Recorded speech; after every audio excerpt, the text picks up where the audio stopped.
let's take a look at this basement of this new construction. That's your plumbing line going out, waste line going out to the street. Look at this, everything is insulated. That's your water line coming into the house. And let's just take a look.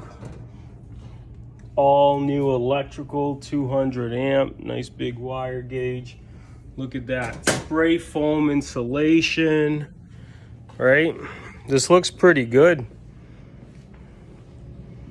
Your furnace, water heater, high efficiency. Plumbing is all PVC. Everything looks nice and new in this basement. That's why I like new construction.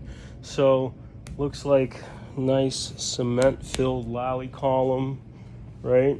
There's your beam coming across. Let's take a look at what else do we have. So that's the portion of the basement.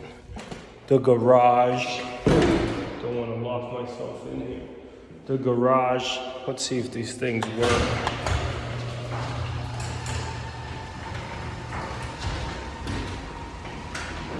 Oh, it looks like it works. So that's another new construction. I mean, new construction's pretty simple. It's new, right? Although they could make mistakes on some of it, but overall, this new construction basement looks nice and clean and could even be finished.